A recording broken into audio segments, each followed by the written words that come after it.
Kalau kita ikut Tuhan, kita ini anak raja. Mana ada anak raja yang miskin? Karena itu, kalau kita ikut Tuhan, kita harus kaya raya. Akibat ajaran semacam ini, maka ada banyak orang jadi Kristen. Itu dengan motivasi yang salah. Supaya mereka hidup berkelimpahan. Supaya mereka hidup sukses. Supaya mereka diberkati. Tidak salah kita diberkati oleh Tuhan. Tidak salah kalau Tuhan beri kelimpahan pada kita. Tapi jangan ikut Tuhan untuk mengejar semuanya itu. Aku berkata kepadamu, kasihilah musuhmu, berbuatlah baik bagi yang membencimu, mintalah berkat bagi yang mengutuk, berdoa bagi yang mencacimu. Kalau pipi kirimu ditampar, berikan juga pipi kanan. Aku yang memilih kalian. Terima kasih Tuhan, kami tahu Kau bertahta di atas pujian dan penyembahan kami. Terima kasih Tuhan untuk kehadiran-Mu di tengah-tengah kami. Dan sekarang kami mau belajar firman Tuhan. Bicaralah kepada kami Tuhan, isi hati Tuhan, apa yang Tuhan kehendaki kami mengerti, kami terima, kami percaya dan kami lakukan. Kami berdoa Tuhan, berilah akal budi pikiran yang baik untuk mengerti firman Tuhan, menerimanya dalam hati kami dan melakukan dalam hidup kami ya Tuhan. Ajarlah kami supaya hati kami penuh dengan kerinduan terhadap firman.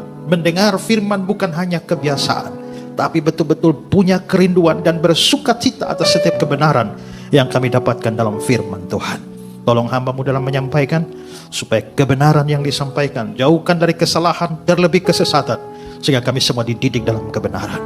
Berilah kami ketundukan kepada firman Tuhan, dan semua peralatan yang kami pakai, Tuhan kuduskan semua berguna bagi pemberitaan firman. Kami siap belajar firman-Mu, dalam nama Tuhan Yesus kami berdoa, amin.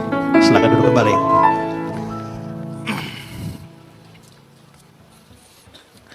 Baik, shalom. Sekali lagi, shalom. Saya akan menyampaikan firman Tuhan dalam kebaktian yang sekarang dan yang kebaktian yang berikutnya. Sekarang saya akan menyampaikan full khotbah, tapi dalam kebaktian yang nanti saya akan buka acara tanya jawab. Ya, jadi kalau saudara mau ikut boleh. Setelah kebaktian ini ada acara tanya jawabnya bebas. Boleh tanya apa saja.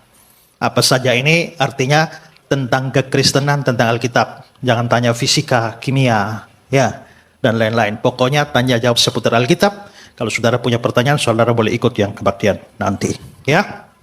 Sekarang saya akan membahas satu tema meneladani si mantan pemungut cukai. Ya, Matius 9 sampai 10. Setelah Yesus pergi dari situ, dia melihat seorang yang bernama Matius duduk di rumah cukai, lalu dia berkata kepadanya, ikutlah aku. Maka berdirilah Matius lalu mengikuti dia. Kemudian ketika Yesus makan di rumah Matius, datanglah banyak pemungut cukai dan orang berdosa makan bersama-sama dengan dia dan murid-muridnya. Cukup 2 ayat ini, saudara-saudara, ini adalah kisah di mana Tuhan Yesus memanggil Matius itu sebagai muridnya. Kita tahu salah satu murid Yesus ini namanya Matius atau Rasul Matius yang nantinya menulis Injil Matius.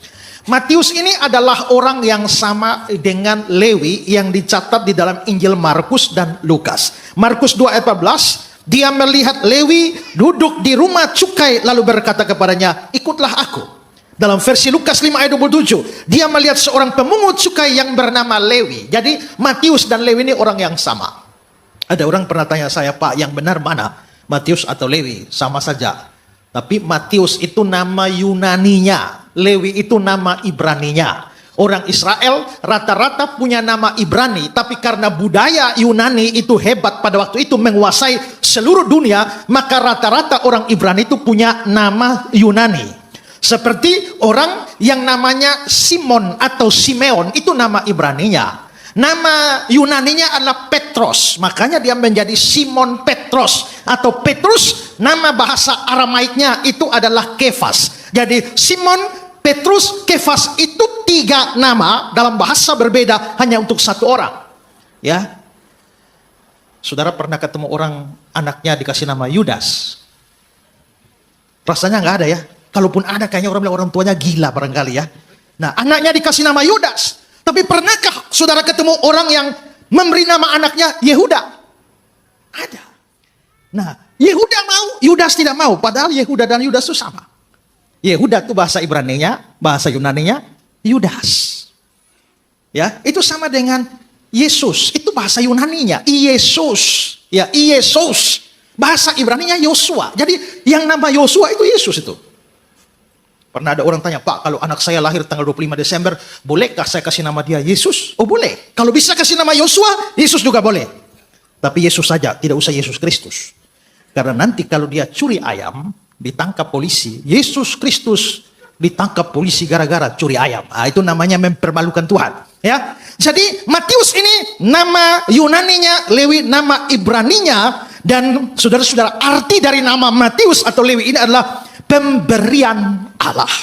Nah, saudara-saudara, hari ini saya mau ajak kita untuk belajar meneladani Matius ini, si mantan pemungut cukai ini. Saya mau bahas beberapa. Yang pertama, mari kita bicara soal panggilannya Matius. Saudara-saudara, Yesus panggil Matius jadi muridnya, lalu Matius ikut Yesus, ikut panggilan itu. Di ayat 9 kita baca, ikutlah aku, maka berdirilah Matius lalu mengikut dia. Yesus cuma bicara dua kata, ikutlah aku, lalu Matius berdiri langsung mengikuti Yesus. Nah, saudara-saudara, Matius ikut panggilan Yesus. Matius ambil keputusan jadi muridnya Yesus. Saya mau bahas lagi dua hal di sini tentang ikutnya atau terimanya panggilan oleh Matius ini. Yang pertama saya ingin beri catatan di sini adalah bahwa dia mengikut Tuhan dengan motivasi yang lurus. Saudara, perhatikan bahwa dalam panggilannya itu Yesus hanya mengucapkan dua kata, ikutlah aku. Yesus tidak berkata, ikutlah aku maka kamu akan tambah kaya. Ikutlah aku maka kamu akan sehat. Ikutlah aku maka kamu akan sukses. Ikutlah aku kamu akan berhasil. Ikutlah aku kamu akan hidup berkelimpahan. Ikutlah aku kamu akan dihormati. Kamu akan terkenal. Tidak. Kalimat Yesus, kata-kata Yesus cuma dua kata, ikutlah aku, tidak memberikan janji apa-apa. Dengan kata lain saudara, Yesus tidak berikan jaminan apapun di dalam panggilannya kepada Matius. Tapi menariknya, Matius segera berdiri ikut Yesus. Dan itu berarti Matius ikut Tuhan tanpa jaminan apapun. Matius ikut Tuhan bukan supaya dia kaya atau tambah kaya. Matius ikut Tuhan bukan supaya kalau dia sakit lalu dia disembuhkan. Matius ikut Tuhan bukan supaya dia bisa sukses atau tambah sukses, atau hidupnya berkelimpahan, atau dia jadi orang terkenal, jadi orang terhormat. Tidak. Sama sekali tidak. Saya berikan kutipan dari tulisan pendeta Budi Asali. Dia bilang begini, Matius ikut Yesus, padahal dalam panggilan Yesus kepadanya tidak ada janji berkat apa-apa. Dan ini merupakan sesuatu yang luar biasa. Ini sesuatu yang luar biasa. Matius ikut Yesus dengan motivasi yang murni. Matius pasti dapat banyak kebaikan waktu ikut Yesus. Matius dapat banyak berkat waktu dia ikut Yesus. Matius dihormati karena dia ikut Yesus. Matius menjadi terkenal di seluruh dunia karena dia jadi murid Yesus. Biarpun demikian, tapi motivasi pertama dia ikut Yesus bukan karena semua alasan itu. Ini penting sekali kita belajar dari sini untuk merenungkan apa sebenarnya motivasi kita ikut Tuhan. Pada tahun 1990-an, dunia kekristenan diterpa oleh angin yang namanya teologi kemakmuran, di mana ada banyak pendeta terkenal mengajarkan kalau kita ikut Tuhan, kita ini anak raja. Mana ada anak raja yang miskin? Karena itu, kalau kita ikut Tuhan, kita harus kaya raya. Akibat ajaran semacam ini, maka ada banyak orang jadi Kristen. Itu dengan motivasi yang salah. Supaya mereka hidup berkelimpahan, supaya mereka hidup sukses, supaya mereka diberkati. Tidak salah kita diberkati oleh Tuhan. Tidak salah kalau Tuhan beri kelimpahan pada kita. Tapi jangan ikut Tuhan untuk mengejar semuanya itu. Itu motivasi yang salah dan bertentangan dengan firman Tuhan. Yesus pernah kecam beberapa orang yang ikut dia dengan motivasi yang salah semacam ini. Dia baru saja bikin mujizat, memberi makan ribuan orang dengan 5 roti dan 2 ikan. Dan setelah itu banyak orang ikut dia.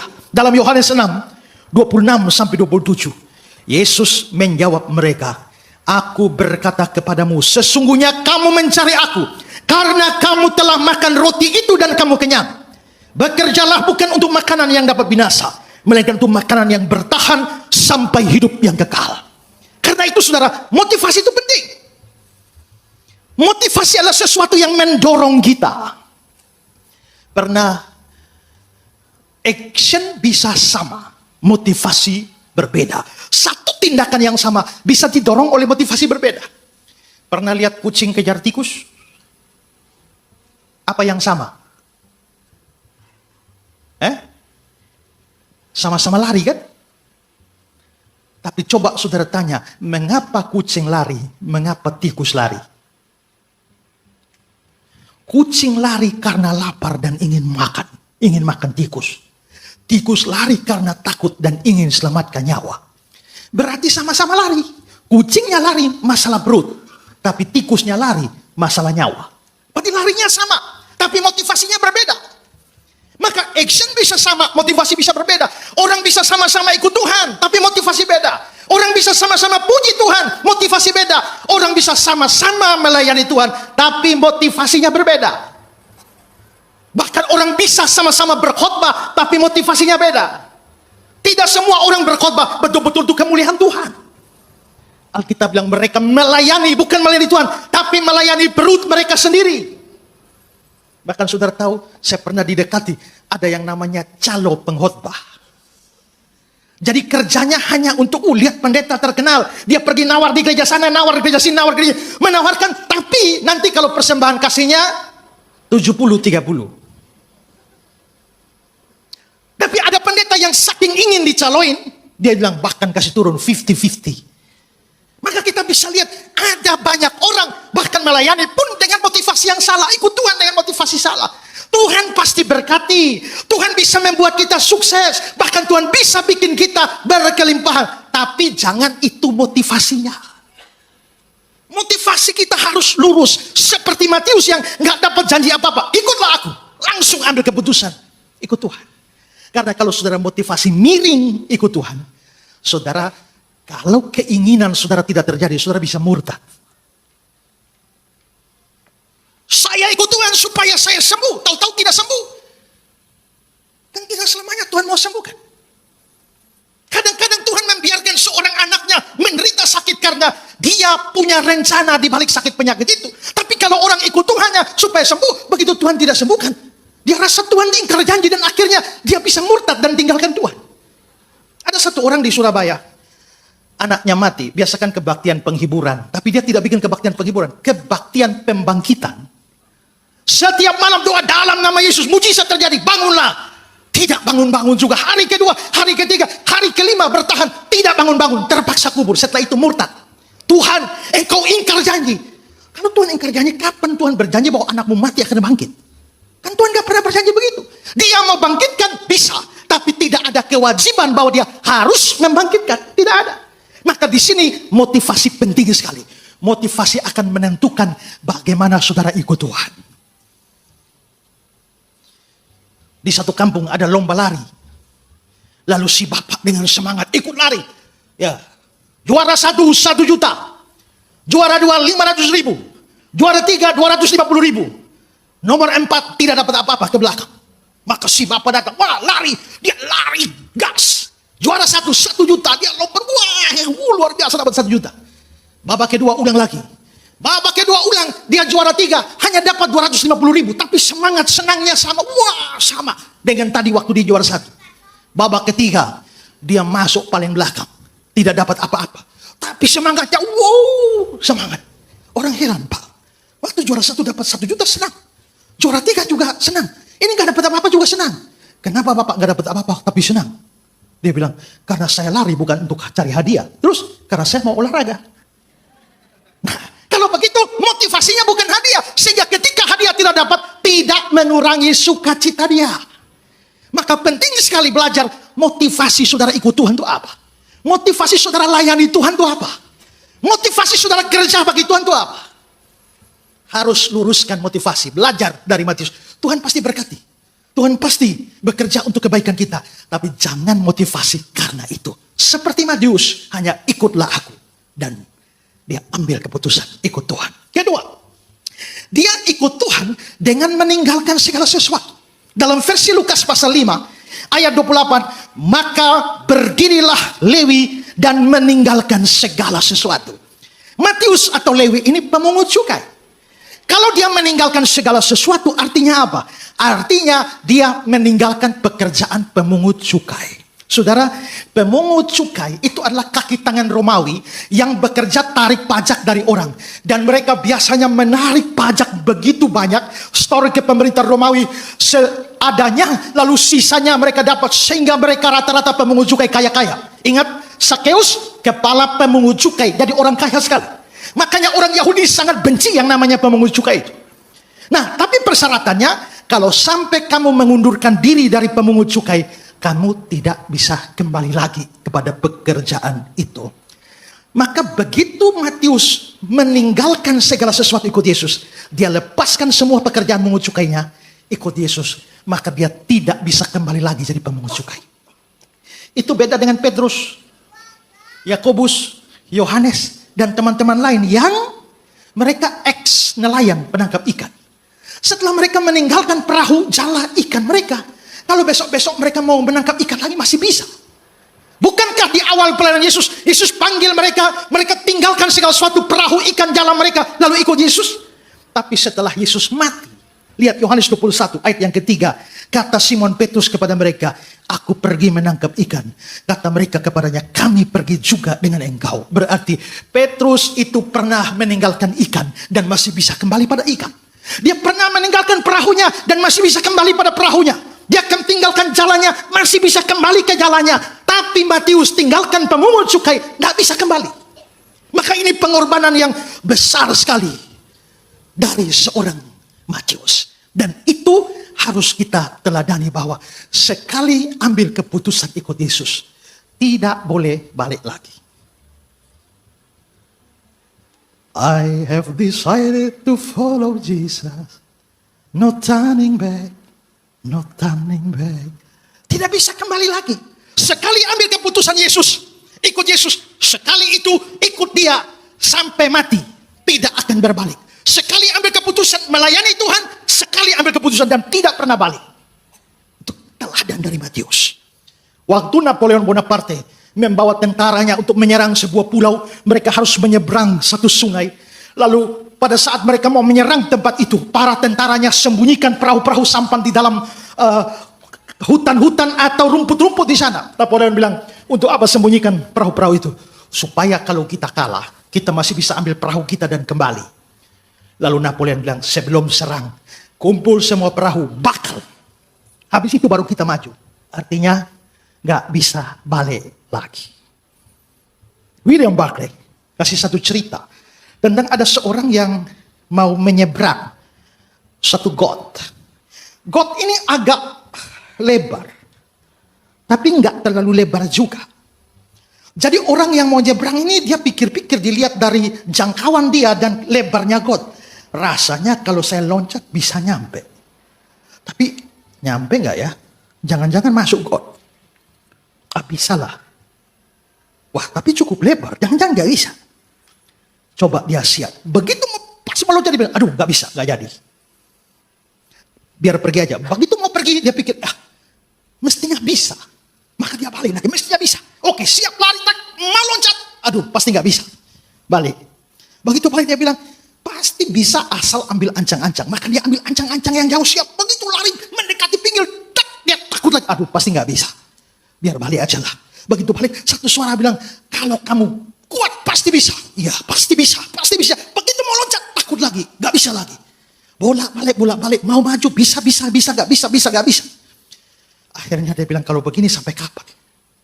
Maka dia berdiri di got, buka baju, buang ke sebelah, buka celana panjangnya, buang ke sebelah, ambil dompetnya, buang ke sebelah, sepatu sandal, buang ke sebelah, baru dia berdiri. Sekarang apapun terjadi, nggak boleh pulang.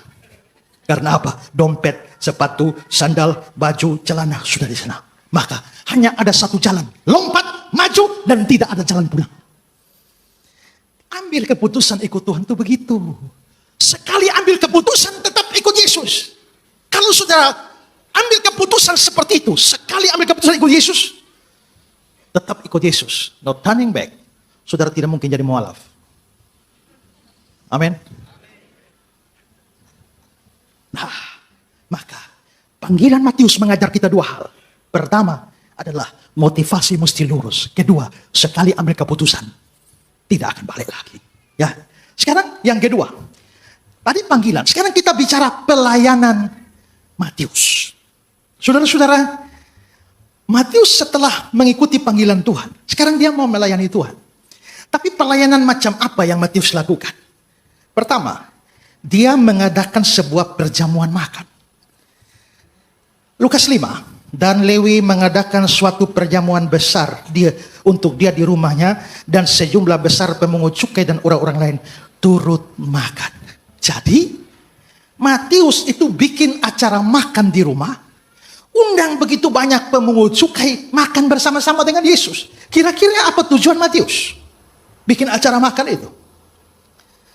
Saya kutip kata-kata Budi Asali, ini mungkin merupakan pesta perpisahan dengan teman-temannya, tapi jelas juga merupakan usaha Matius untuk memperkenalkan teman-temannya kepada Yesus. Ya, Henry, Matius mengundang banyak pemungut cukai dan pendosa untuk makan bersama-sama dengan dia. Ini adalah tujuan utamanya dalam mengundang teman-temannya ini, yaitu supaya dia mendapatkan kesempatan untuk memperkenalkan teman-teman lainnya kepada Kristus. Maka di sini kita bisa lihat pelayanan Matius sudah dimulai sejak dari dia ikut Yesus.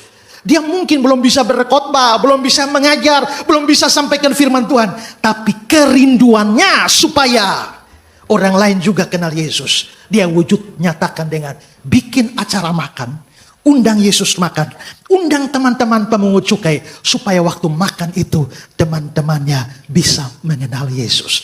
Kerinduannya dia supaya teman-temannya kenal Yesus itu begitu besar. Sudah berapa lama saudara jadi Kristen? Apakah pernah punya kerinduan supaya sahabat dekatmu, pacarmu, papamu, mamamu, opa, omamu bisa kenal Tuhan Yesus? Ada dua orang bersahabat sangat karib di kantor. Yang satu Kristen, yang satu non-Kristen. Akrab sekali. Tapi yang satu ini tidak pernah cerita tentang Tuhan Yesus. Setelah kira-kira 20 tahun bersahabat, satu ketika teman yang non-Kristen ini datang dan dia berkata kepada yang Kristen, setelah 20 tahun kita bersahabat, saya sadar bahwa kamu adalah sahabat yang jahat. Kenapa? Karena selama 20 tahun kita bersahabat, tidak pernah satu kali pun kamu cerita tentang Tuhan Yesus kepadaku. Kemarin ada orang lain yang ajak saya ikut KKR, dan di sana saya dengar tentang Tuhan Yesus. Dan saya terima Tuhan Yesus. Saya ingat kamu, sahabat saya yang Kristen. Seandainya kemarin saya mati, saya masuk neraka, maka kamu menjadi sahabat yang jahat. Karena 20 tahun kenal saya, gak pernah satu kali pun bicara Tuhan Yesus. Pernahkah saudara punya usaha untuk membawa orang kepada Kristus? Tadi di Pluit saya khotbah tentang you are the light of the world. Kamulah terang dunia. Terang itu memberi petunjuk pada gelap. Ada banyak orang dalam kegelapan tidak kenal Yesus. Tapi kalau kamu adalah terang dunia, kamu harus beritakan Yesus kepada orang lain, supaya orang lain itu kenal Yesus. Saya percaya orang mati itu langsung surga, langsung neraka. Jiwanya atau rohnya, tubuhnya belum. Tubuhnya masih di kuburan. Tapi kalau orang yang tidak percaya langsung masuk neraka, artinya berapa orang yang mati satu hari? Misalnya kalau di Indonesia ini satu hari mati ada 1.000 orang, maka 1.000 orang masuk neraka tiap hari. Neraka terima orang 1.000 setiap hari. Mungkinkah itu sahabatmu, papamu, mamamu? Maka harus mau beritakan. Setelah saya khotbah tadi, di Pluit ada satu ibu datang dan dia minta dukungan doa. Dia ingat cicinya, kakaknya di Medan sana yang masih belum terima Yesus. Maka dia minta dukungan doa dari saya. Dia minta dukungan doa supaya setelah ini dia mau pergi ke Medan cari kakaknya untuk beritakan tentang Yesus. Karena kalau kakaknya sampai mati sudah sakit-sakitan, kalau mati tanpa Yesus akan masuk neraka. Matius punya kerinduan supaya orang lain terima Yesus. Bagaimana dia saudara? Kedua, Matius menulis sebuah buku tentang Yesus dan pelayanannya. Nah, saudara-saudara, Matius waktu ikut Yesus tinggalkan segala sesuatu. Tapi ingat, Matius pemungut cukai. Kerjanya bikin laporan, dia pintar menulis. Segala sesuatu dia tinggalkan. Menurut Barclay, dia tinggalkan segala sesuatu kecuali penanya. Dan dengan penanya, dia tulis Injil Matius. Berapa banyak kita yang diberkati dengan catatan Matius, Injil Matius ini. Semua karya Matius. Kalau begitu sebenarnya kerinduan Matius itu supaya orang lain kenal Yesus. Apakah saudara rajin beritakan Injil? Saya termasuk orang yang gigih beritakan Injil. Di mana saja saya berkhotbah, saya beritakan Injil. Bahkan saya berdebat dengan orang agama lain pun. Terakhir kemarin bulan Mei saya masih debat sama Donditan sama Umar itu. Tapi masih dalam perdebatan saya masih beritakan Injil. Saya bilang kepada semua orang Islam yang ada, kalian semua orang berdosa, penjahat, pemberontak sama seperti saya. Kita sama-sama masuk neraka. Hanya bedanya saya punya juru selamat, kamu tidak punya. Kalau kamu tidak punya juru selamat, kamu mati masuk neraka. Bagaimana kamu bisa tidur dengan tenang kalau tiap saat kemungkinan masuk neraka? Tanggal 30 Juli nanti di Surabaya saya debat sama Ustadz Kainama itu. Historical Jesus. Benarkah Yesus pernah mati, disalib, dan bangkit? Lepaskanlah Alkitab, lepaskanlah Al-Quran. Mari kita bicara sejarah sekuler. Adakah bukti kuat di luar Alkitab, di luar Al-Quran, bahwa Yesus mati dan bangkit? Dan saya akan menegaskan dengan pasti, Yesus mati dan bangkit. Bukan hanya berita Alkitab, tapi berita dari sejarawan-sejarawan non-Kristen. Itu memberitakan hal itu. Dan kalau memang Yesus pernah mati dan bangkit, untuk apa dia mati dan bangkit? Untuk menebus orang berdosa. Orang berdosa tidak ditebus, binasa di dalam neraka. Sekarang, kalau Yesus betul mati dan bangkit, dan semua kamu yang tidak percaya Yesus, kamu akan masuk neraka jahanam satu kali dan selama-lama. Kalau enggak mau terima Yesus sekarang. Nah, itu beritakan Injil. Tanggal 3 kemarin papa saya meninggal dunia. Tapi 2 minggu sebelum papa saya meninggal, waktu dia cat rambut saya, dia bilang, dia panggil saya kakak. Kakak, kalau bapak meninggal, tolong kakak yang khotbah pemakaman dan kakak yang kubur bapak ya. Saya kira dia guyon. Ternyata 2 minggu kemudian bapak saya meninggal. Sesuai pesannya berarti saya harus berkhotbah. Ya sudah, apa boleh buat? Saya berkhotbah. Manusia yang datang kira-kira 2.000 orang hadiri itu acara pemakaman. Saya yang khotbah. Tapi kalau 2.000 orang saya lihat ini orang begini banyak, ini KKR gratis ini. Ya. Lalu saya bicara tentang Mazmur 23. Tuhan adalah gembalaku yang baik.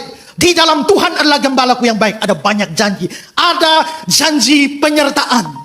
Aku tidak takut sebab engkau besertaku. Tapi ada janji kekekalan. Aku akan diam dalam rumah Tuhan sepanjang masa. Rumah Tuhan mana yang Daud maksudkan sepanjang masa? Bait Allah? Tidak. Karena waktu Daud hidup, bait Allah belum berdiri. Itu baru zaman Salomo. Kalau begitu, bukan rumah Tuhan, bukan bait Allah. Kalau begitu, itu bicara surga. Maka Daud bilang, aku akan diam dalam rumah Tuhan sepanjang masa. Janji itu menarik bukan? Menarik. Tapi tidak semua saudara dapat janji itu. Kenapa? Karena Tuhan bilang, akulah gembala yang baik, kamulah domba-dombanya. Jadi janji itu hanya untuk domba. Menurut Matius 25, orang percaya domba, orang tidak percaya kambing. Jadi janji itu hanya untuk domba yang percaya, yang tidak percaya itu kambing. Jadi kalau saudara ada yang hadir di sini yang tidak percaya saudara kambing, semua yang saya beritakan hari ini tidak berlaku bagimu.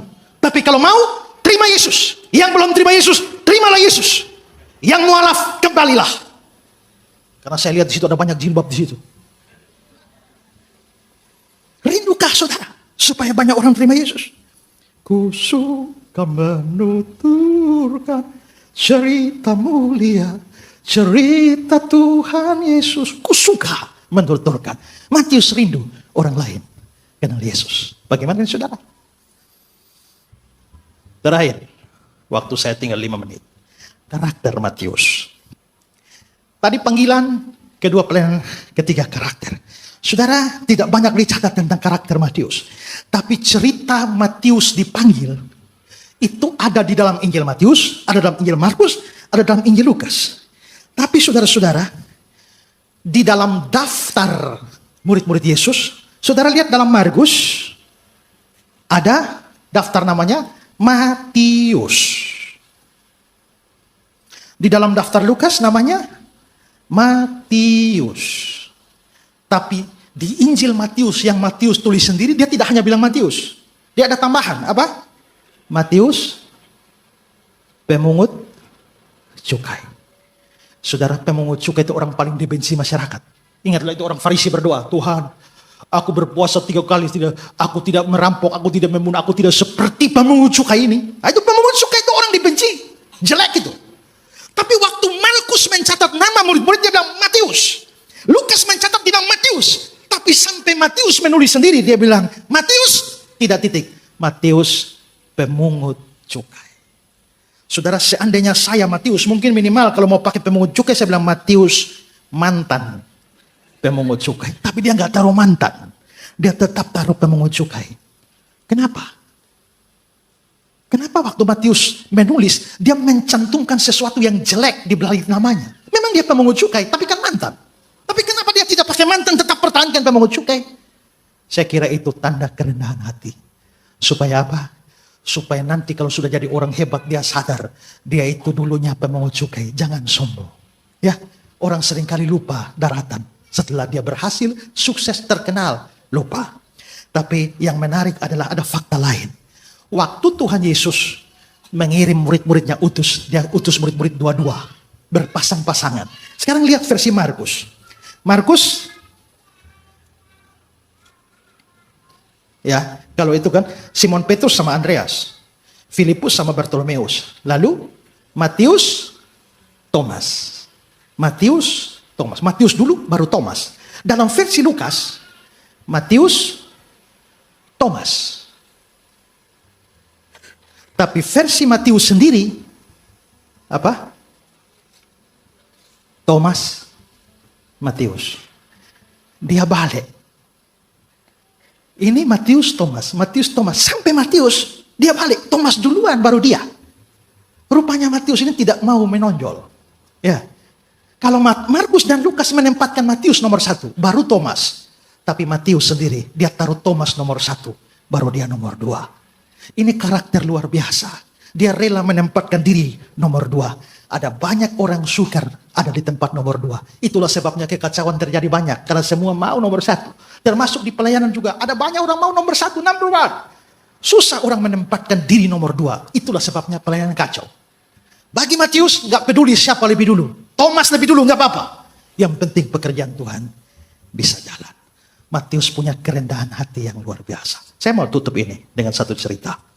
Saudara, saya ini berkhotbah sudah dari kelas 2 SMP. Kelas 1 SMA saya sudah berkhotbah. Lalu saya sekolah teologi sudah selesai. S1. Lalu sudah kuliah juga S2. Setelah itu, saya sendiri menulis buku sudah sangat banyak. Itu saya menulis buku kira-kira sampai sekarang mungkin 300-400 buku. Tapi beberapa tahun yang lalu kira-kira 200 buku saya sudah nulis. Setelah itu saya jadi pembicara di radio-radio di sana, bikin acara tanya jawab. Saya juga dosen sekolah teologi.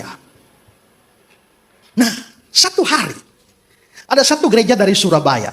Itu mau mission trip ke wilayah NTT, tempat saya sana. Nah, mereka lalu kontak teman mereka yang adalah rekan dosen saya. Kami mau mission trip. Ya, tolong cari tempat. Tapi karena teman mereka itu yang juga teman saya, itu bukan orang NTT, dia nggak tahu tempatnya. Lalu dia minta saya, Pak Isra, ini ada teman-teman saya dari gereja Surabaya mau mission trip. Bolehkah Bapak cari tempat? Oke. Akhirnya saya cari di satu pulau, tempat dapat. Dan sekian lama saya tidak pernah berkomunikasi sama orang gereja Surabaya. Yang berkomunikasi cuma sahabat perantara ini. Saya cuma kenal teman saya. Gereja Surabaya cuma kenal teman saya ini. Tapi saya dan Surabaya tidak berkenalan. Tapi saya bantu. Lalu tibalah saatnya mission trip. Datang saudara, kan harus naik perahu dari Kupang, naik kapal dari Kupang. Jadi saya juga santai saja karena ini mau naik kapal, ngapain pakai celana panjang, saya pakai kaos, celana pendek, sepatu olahraga dan mau naik kapal. Mungkin karena tampang saya tidak meyakinkan. Ada anggota gereja sana yang mungkin lihat saya ini kayak pembantu begitu. Dia bilang, nih tolong bawa tas saya ya. Akhirnya saya terima tas dia, saya bawa. Jalan lagi tiba-tiba orang lain lihat karena saya bawa tas, dia bilang, ini sekalian dengan akuanya. Maka saya pikul lagi aqua di sini sampai sana, titip ya, lalu titip. Maka saudara bayangkan saya bawa barang-barang mereka banyak tuh, capek sekali naik kapal. Tapi saya masih sabar. Sampai di kapal, begitu kapal jalan, mereka mulai buka, makan dan minum. Saya duduk di situ, mereka bagi-bagi makan dan minum. Saya tidak dibagi. Dan saya lihat nih, orang tidak tahu diri nih ya. Begitu turun di pelabuhan yang satu, itu harus transit. Jadi turun di pelabuhan, naik jalan darat. Begitu turun, mereka sudah ada connect dengan gereja di situ. Maka di situ mereka turunkan sejumlah barang, mereka tolong ya, itu mas-mas itu barangnya turun. Saya ikut juga. Makan siang, semua makan. Tidak ada yang tegur saya makan. Sampai pas mau jalan baru pendetanya datang. Mau makan ya? Saya mau. Lalu saya dikasih makan. Setelah itu sampai di sana, mereka juga nggak tahu saya siapa. Saya juga biarkan saja. Dan sampai di sana kan untuk mandikan susah. Jadi itu mesti ambil air tarik dari sumur. Dan tiap hari, hari pertama mereka perintah saya tarik air dari sumur. Saya tarik juga, tapi saya sudah dongkol dan saya jengkelin teman saya yang jadi perantarin. Apa mereka, dia nggak bisa bilang pada mereka saya ini siapa. Hari kedua mereka perintah saya lagi untuk ambil air untuk mandi mereka.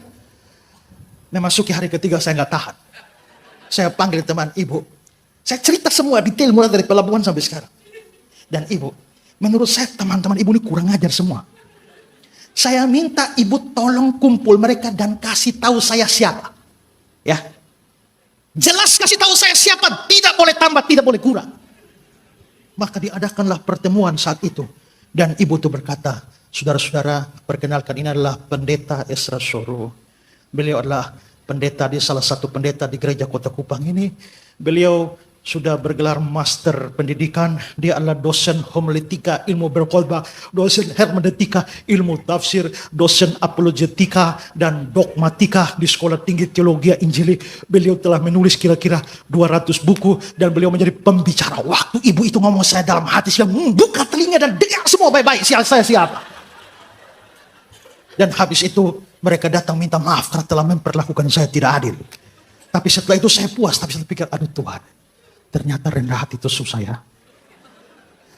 Saya bilang, Tuhan ampuni saya karena belum bisa seperti Tuhan. Karena Tuhan, walaupun dalam rupa Allah, tidak menganggap kesetaraan dengan Allah sebagai milik yang dipertahankan. Melainkan merendahkan diri, mengosongkan dirinya, menjadi sama dengan manusia, bahkan menjadi seorang hamba. Taat dan sampai mati, bahkan mati di kayu salib. Itu turun lagi. Tapi gara-gara turun-turun itulah sebabnya Allah meninggikan dia dan mengaruniakan kepadanya nama di atas segala nama. Siapa yang merendahkan diri akan ditinggikan.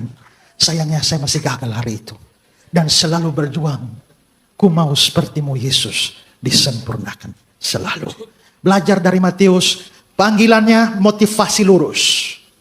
Dan sekali ambil keputusan ikut Tuhan, gak pernah balik. Pelayanannya selalu rindu orang lain kenal Tuhan Yesus. Dan karakternya dia orang yang rendah hati. Dan membiarkan orang lain di depan. Filipi 2 ayat 3. Hendaklah dengan rendah hati yang seorang menganggap yang lain lebih utama daripada dirinya sendiri. Dari Matius kita belajar punya hati seorang hamba. Aku berkata kepadamu, kasihilah musuhmu, berbuatlah baik bagi yang membencimu, mintalah berkat bagi yang mengutuk, berdoa bagi yang mencacimu. Kalau pipi kirimu ditampar, berikan juga pipi kanan. Aku yang memilih kalian.